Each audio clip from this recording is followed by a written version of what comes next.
O tempo é uma ferida que nunca cicatriza totalmente.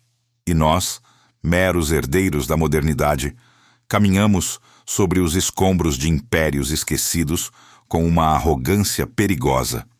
Estamos convencidos de que nossa ciência contemporânea é o ápice da inteligência, mas o silêncio dos séculos guarda segredos que fazem toda essa certeza desmoronar como um castelo de cartas.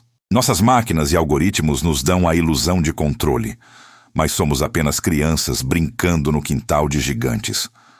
Para entender esse abismo profundo, olhamos através dos olhos do arqueólogo obsessivo. Ele representa a voz de todos os pesquisadores que dedicaram a vida inteira a decifrar o impossível e falharam diante do mistério. Ele vive na penumbra de bibliotecas e no calor de escavações remotas, movido por uma fome de verdade que a academia tenta apagar. Para a ciência oficial, se um objeto desafia a cronologia, ele deve ser ignorado.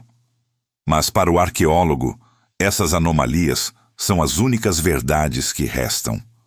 Considere o manuscrito Voynich, um pequeno livro de pergaminho, escrito em uma língua que nunca existiu em nossos registros. O arqueólogo obsessivo conhece bem o relato trágico do criptógrafo que passou décadas debruçado sobre esses símbolos estranhos. Ele viu as páginas de pergaminho amarelado como grades de uma prisão mental, onde cada desenho de flor desconhecida era um cadeado. Viu aquele homem envelhecer, os olhos perdendo o brilho enquanto buscava desesperadamente um padrão no caos. O criptógrafo morreu em silêncio, sem entender uma única palavra. O manuscrito é repleto de ilustrações de plantas alienígenas que não pertencem à Terra e estrelas desconhecidas. Existe uma tensão emocional profunda no sentimento de que o conhecimento está diante de nós, mas trancado por uma mente superior. É como se estivéssemos sendo ridicularizados por um passado que se recusa a ser lido. O mistério mergulha ainda mais fundo no abismo do Mediterrâneo. Perto da ilha de Anticítera, mergulhadores descobriram um antigo naufrágio grego. Entre estátuas, encontraram um bloco de bronze corroído pelo tempo. O bronze estava fundido com o coral, guardando um segredo mecânico que pulsava com a inteligência de um mundo que ruiu sob as ondas. Exames revelaram o mecanismo de Anticítera, um computador analógico de 2000 anos. Suas engrenagens complexas realizavam cálculos astronômicos que a humanidade só voltaria a dominar 1 milênio depois. O choque foi absoluto. Como eles construíram algo que desafiava a cronologia de forma tão violenta? O conflito central que assombra o arqueólogo obsessivo é a percepção de que a história regrediu. Se eles tinham isso, o que mais perdemos na escuridão dos séculos? Fomos forçados a recomeçar do zero, enquanto as máquinas dos antigos apodreciam no fundo do mar. Nas planícies áridas de Nazca, figuras gigantescas foram riscadas no solo com uma precisão que desafia a lógica. Macacos, aranhas e aves colossais que só podem ser vistas de uma perspectiva divina, do alto dos céus. Eram mensageiros de uma fé tecnológica ou espiritual que não precisava de asas para tocar o firmamento. Quem eram os deuses para quem eles desenhavam com tanto esforço? Em uma era sem aviões, por que investir gerações de trabalho em obras que nenhum humano poderia contemplar do chão? O arqueólogo obsessivo caminha por essas linhas, sentindo o peso da intenção de seus criadores. Eles não estavam apenas decorando o deserto. Estavam enviando um sinal eterno para alguém que os observava lá de cima, em um tempo onde o homem e o divino caminhavam juntos. Antes de continuarmos, inscreva-se no canal e conte para nós nos comentários de onde você está assistindo este mistério. É vital questionar as verdades que nos foram ensinadas como absolutas. A revelação de que o tempo não é uma linha reta, mas um labirinto onde nos perdemos, torna-se cada vez mais real. Cada nova descoberta nos empurra para a beira de um precipício de incertezas. E enquanto o arqueólogo obsessivo limpa a poeira de mais um objeto impossível, ele percebe algo que desafia toda a física. A próxima descoberta prova que a eletricidade pode ser muito mais antiga do que qualquer livro de história ousou nos contar, abrindo as portas para um passado eletrizante e mortal. A busca pela verdade se transforma em uma obsessão perigosa, uma febre silenciosa que consome o espírito daqueles que ousam olhar para além da superfície confortável do que nos é ensinado nas escolas. O arqueólogo obsessivo sente o peso do impossível, esmagando os paradigmas que ele mesmo carregou durante anos de exaustiva formação acadêmica. Cada artefato que emerge das entranhas da Terra não é apenas um simples objeto de estudo, mas um grito que a ciência moderna tenta abafar com explicações genéricas e um ceticismo institucional que, por vezes, beira a negação deliberada. Mas a evidência física é teimosa e não se cala diante da conveniência dos livros didáticos.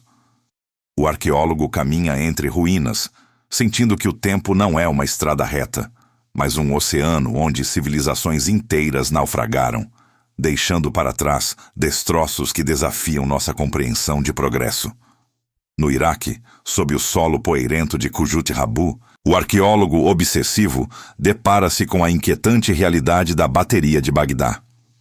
São vasos de argila de aparência simples e rústica, mas que escondem em seu interior cilindros de cobre e hastes de ferro corroídas pelos séculos.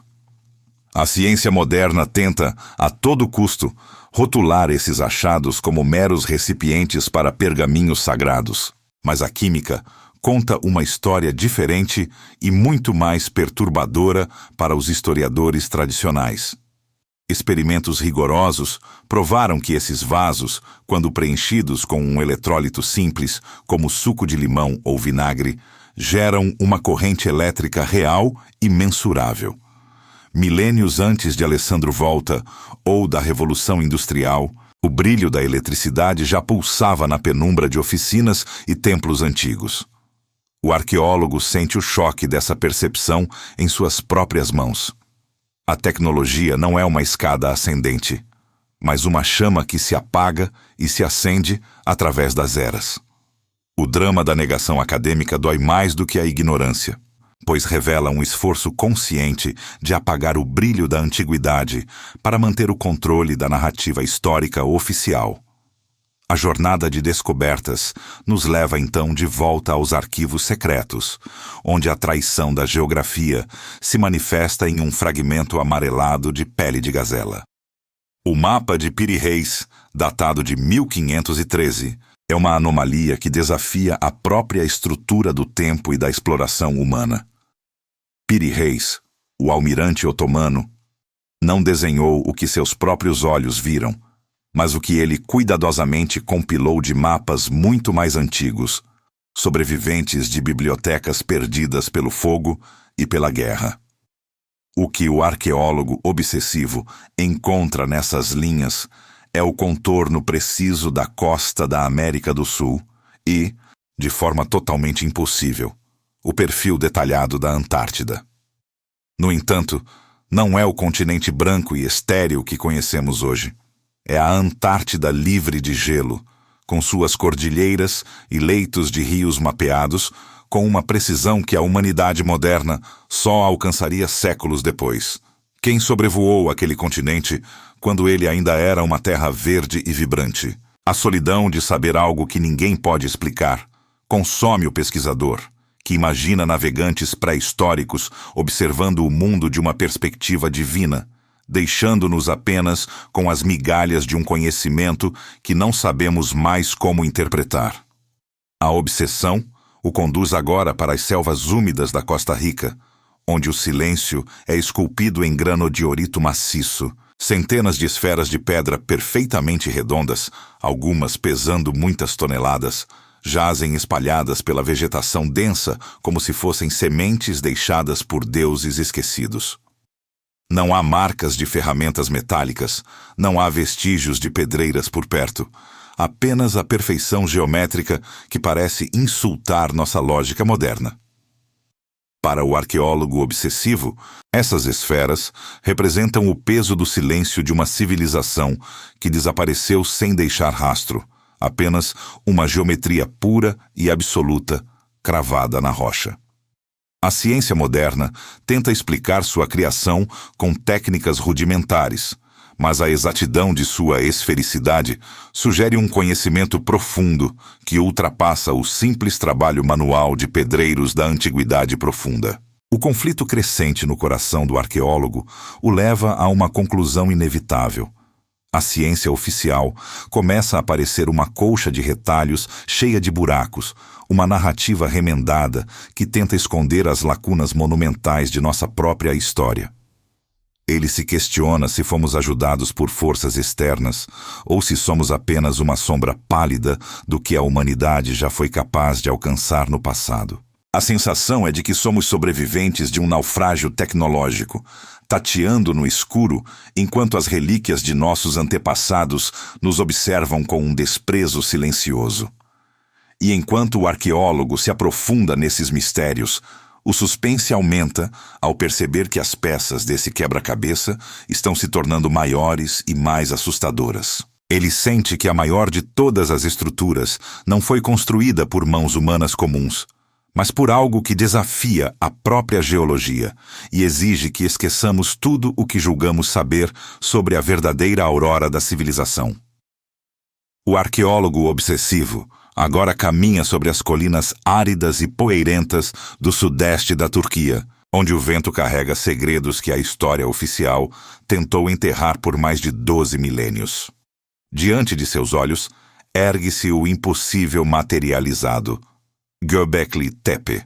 Este não é apenas mais um sítio arqueológico, é o epicentro do colapso de toda a estrutura lógica construída pela academia ao longo de séculos de certezas infundadas.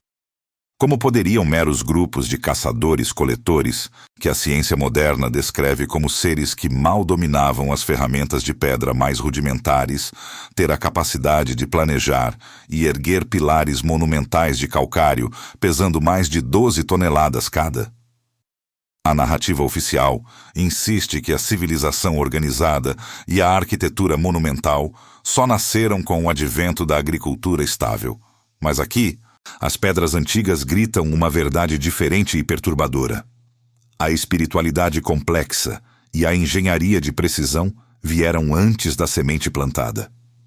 O arqueólogo sente uma profunda e genuína humilhação intelectual ao tocar as gravuras de animais em alto relevo, percebendo que a linha do tempo cronológica que lhe foi ensinada com tanto rigor não passa de uma ficção conveniente para manter a ordem acadêmica.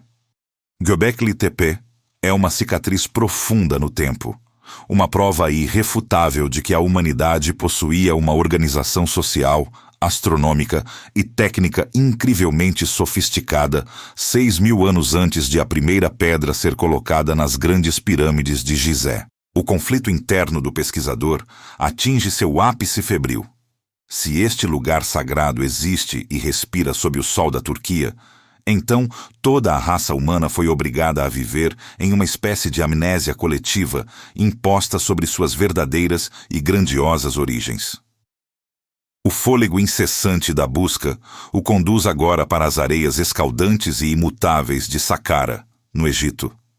Lá, em uma vitrine solitária de museu, um pequeno objeto de madeira de sicômoro aguarda silenciosamente sua vez de desafiar as leis da física e da cronologia.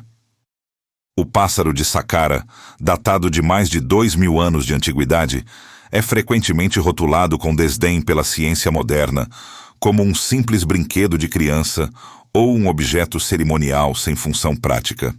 Contudo, quando o arqueólogo obsessivo analisa cada curva e proporção daquela peça, ele não enxerga o formato de uma ave biológica, mas a silhueta inconfundível de um planador moderno de alta performance. A aerodinâmica do objeto é perturbadoramente perfeita para o voo. A presença de uma cauda vertical, algo que não existe em aves naturais, mas que é absolutamente essencial para a estabilidade direcional em aeronaves, sugere uma conclusão que a academia se recusa a aceitar.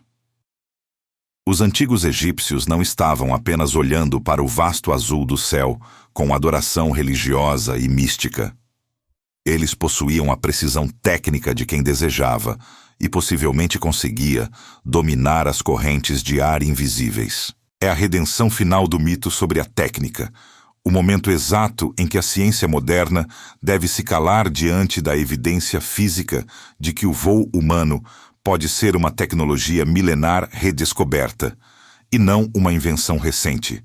O arqueólogo observa o pequeno modelo de madeira e sente o desejo ancestral de alcançar as estrelas pulsando na palma de sua mão, cansada e trêmula. Chegamos ao ponto culminante deste labirinto de evidências impossíveis, onde o arqueólogo obsessivo finalmente compreende que não precisamos de todas as respostas definitivas para sentir a conexão visceral com aqueles que habitaram este mundo antes de nós. As 8 descobertas que examinamos ao longo desta jornada não são apenas curiosidades ou anomalias arqueológicas para serem catalogadas em arquivos empoeirados.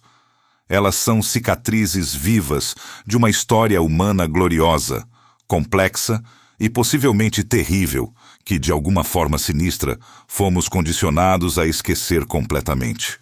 O conflito perene entre o pesquisador inquieto e a ciência moderna dissolve-se em uma aceitação melancólica e profunda do mistério absoluto.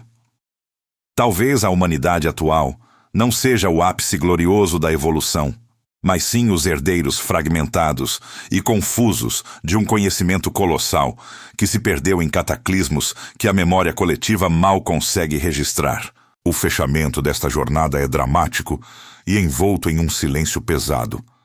As pedras de Göbekli Tepe, os mapas impossíveis de Piri Reis e os artefatos de Saqqara sussurram que o progresso não é uma escada reta para cima e que o maior mistério de todos não reside nos objetos físicos deixados para trás, mas na arquitetura da nossa própria mente, que parece ter sido programada para ignorar a magnitude real do nosso passado. O arqueólogo obsessivo retira suas luvas, sentindo o peso de uma dúvida inquietante que agora o acompanhará até o fim de seus dias terrestres. Ele convida cada espectador a olhar para as estrelas distantes e para o solo antigo que pisamos com uma necessária humildade.